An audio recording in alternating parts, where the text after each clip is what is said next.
السلام عليكم. انا علي بدر، عايش في المكسيك وعندي 24 سنه.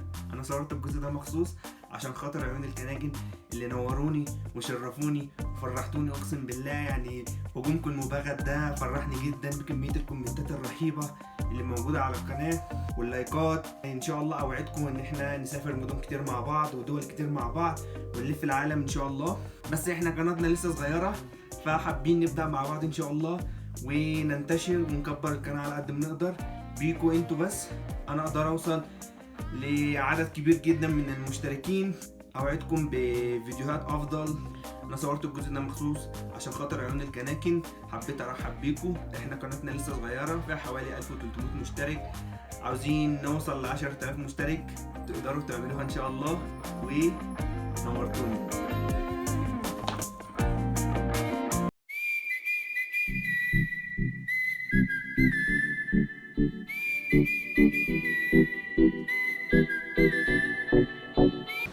صبحكم الله بالخير مع فلوج جديد هنا في المكسيك، ولسه مكملين رحلتنا هنا.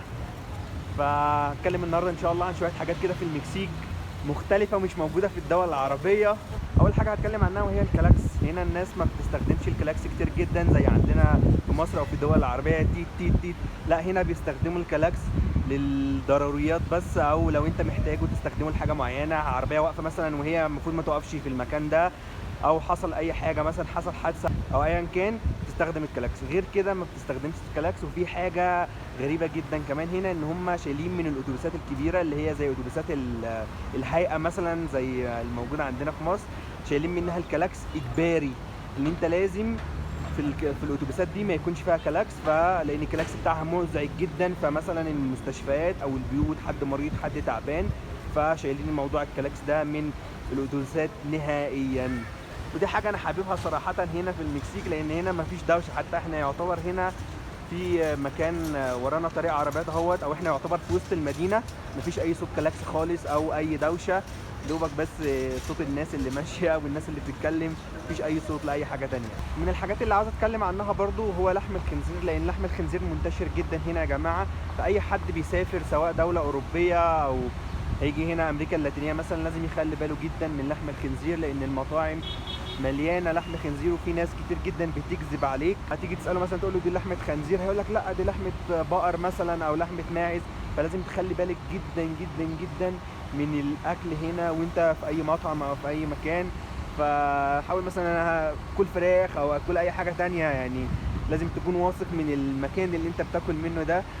فخلوا بالكم جدا الناس اللي هتسافر. من الحاجات برضو مميزه هنا في المكسيك التدخين، ونفسي يطبقوا حاجه زي دي صراحه في الدول العربيه ومصر.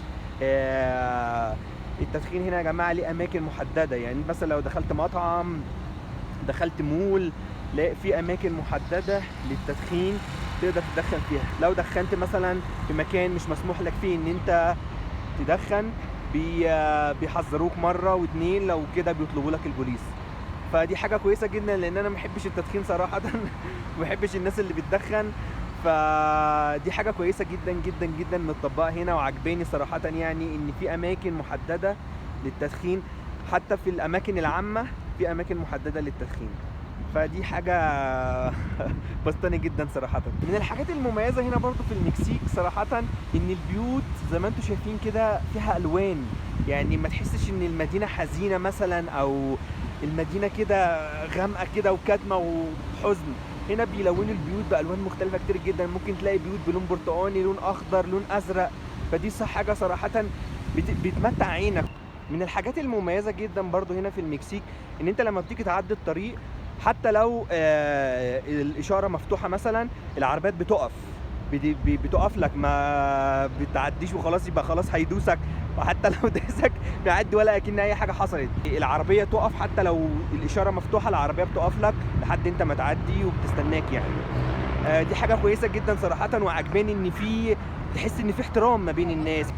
بالنسبه للحياه هنا في المكسيك صراحه الحياه هنا يعتبر غاليه شويه، بس يعني هدي مقارنه بسيطه كده. ان انت مثلا لو جيت تشتري زيت ميه صغيره فهي ب10 بيسو، وهو يعني 10 بيسو دول ما يعادل حوالي نص دولار. فازازه ميه صغيره بنص دولار او ب10 بيسو، فدي يعتبر غاليه صراحه. يعني مثلا في مصر ازازه الميه الصغيره ب2 جنيه ونص او ب3 جنيه، فيعتبر هنا الحياه غاليه شويه. لو انت مثلا هتاكل سندوتشين كايزر مثلا وفراخ مثلا فيليه ب50 جنيه مثلا، يعني الموضوع غالي شويه، بس مقارنه باوروبا هيكون الموضوع بالنسبه لاوروبا مثلا الموضوع رخيص صراحه بالنسبه لدول تانية كتير.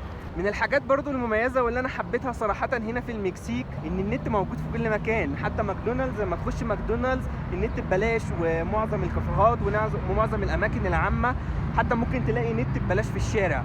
فدي حاجه يعني كويسه جدا صراحه، يعني ان مش كل حاجه هنا بفلوس.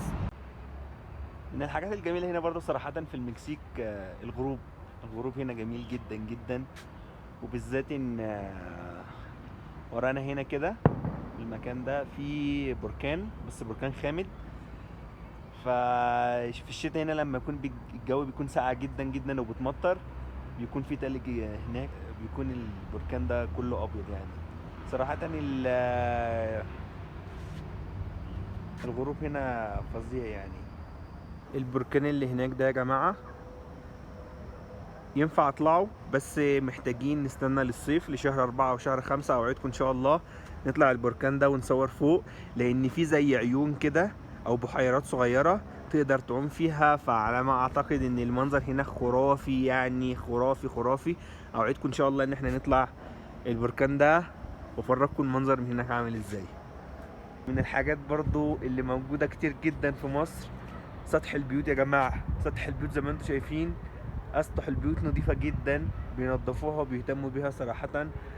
فدي حاجات صراحة يعني اتمنى ان احنا نغيرها عندنا في مصر ان يعني اسطح البيوت تكون نظيفة، ونحاول نلون البيوت يا جماعة بألوان مختلفة. يعني ايه فيها ايه يعني لما تلون مثلا بيتك برتقاني او اخضر او ازرق؟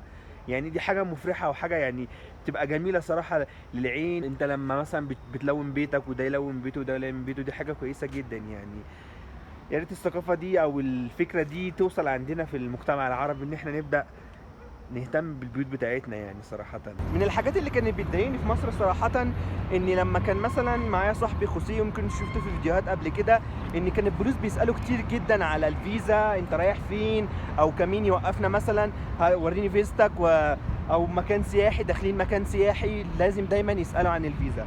فيعني الموضوع ده يمكن بيضايق، ويكون يعني الموضوع ما يكونش فيه حرية زي هنا في حرية صراحة. من ساعة لما دخلت المكسيك ما يعتبر ما فيش اي بوليس سألني هنا انت رايح فين او وريني الفيزا بتاعتك او ايا كان، وانا بقالي هنا في المكسيك يعتبر شهرين. فدي حاجة كويسة جدا ان انت هنا بتحس بالحرية، ومحدش يقدر يقولك انت بس تقدر تزور الاماكن دي او ما تقدرش تخش المكان ده وتقدر تخش المكان ده. انت حر طالما عديت من المطار ودخلت المكسيك وادوك الفيزا وتمام ودخلت، انت حر تزور اي مكان في المكسيك وتروح اي مكان، محدش يقدر يضايقك باي حاجة. ده جرس الكنيسة، والعلم اللي ورايا ده علم المكسيك. صراحة المكسيك جميلة جدا جدا جدا، وفي فيديوهات كتيرة جدا جاية ان شاء الله عن المكسيك. ولو ما اتفرجتوش على الفيديوهات اللي فاتت خشوا على قناتي وهتلاقوا الفيديوهات موجودة، وما تنسوش تعملوا سبسكرايب وتستنوا الفيديوهات الجايه ان شاء الله. اشوفكم الفيديو الجاي. سلام.